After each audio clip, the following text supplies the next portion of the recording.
We got a top 5 episode of anime on our hands. The Higuruma vs Yuji fight blew through every expectation I had for it. Of course, the episode starts with Hiromi domain expansion first, questions later, Higuruma using what is considered the ultimate move of all jujutsu sorcerers first. During the domain, Yuji is put on trial for entering a casino and gambling under the age of 18.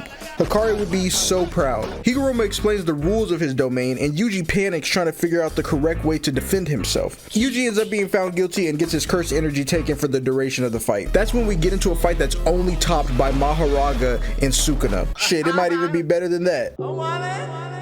Once the domain ends, Higuruma gets to work immediately. He rushes Yuji and turns his gavel into a fat ass mallet and sends him flying. Higuruma unleashes a flurry of attacks and Yuji blocks every single one except for the last one. Higuruma then tosses his gavel at Yuji, but him being the LeBron of Jujutsu, he easily catches it and tosses it back, and this is where it gets disrespectful. The nigga from the cast of Suits fixes his tie casually while the gavel flies back to him, and through all of this, Tengen won't shut her ugly ass up over explaining why Higuruma is him. But Higuruma doesn't let up off the gas, and what proceeds is a fast-paced, constantly flowing battle between the two. And while I was watching it, I was like, damn, the way these characters are moving is super familiar. It almost looks like that one fight from Super Q, and it looks like it because it's made by the same dude who did that fight. Higuruma then turns his gavel into a mounted turret and forces Yuji into hiding.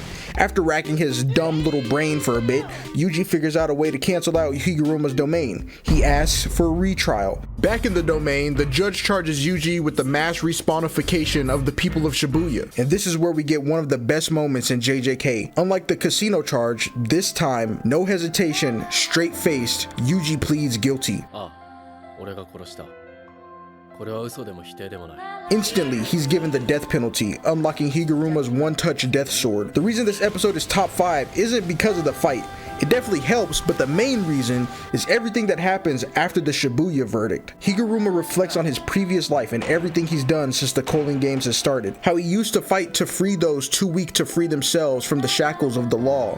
And now he's reaped the souls of 20 people himself now, completely disregarding everything that made him want to become a defense lawyer in the first place. But Yuji, even with the world turned upside down, still takes responsibility for all the lives Sukuna stole, even though he doesn't have to. Because Higuruma knows that all that blood is on Sukuna's hands. It makes Higuruma feel like shit because he rid himself of all his morals almost immediately after getting his powers.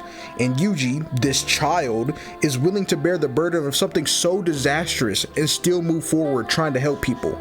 Remember, the reason Yuji is here is to use Higuruma's points to help the useless dude's sister. And in one of the most beautiful scenes in the show, Higuruma throws the fight and takes the full brunt of Yuji's punch and agrees to give him his points. Higuruma takes his leave to turn himself into the police and says that if he stayed to help Yuji, he would just hate himself even more. Because even with all the bullshit Yuji went through, he still refuses to give up on helping people. He has every right to be as bad, if not worse, than Higuruma, and still he chooses to help. And Higuruma can't be around righteousness that burns that bright. With that, we have the last time we'll see Yuji and Higuruma for pretty much the rest of the Colon Games.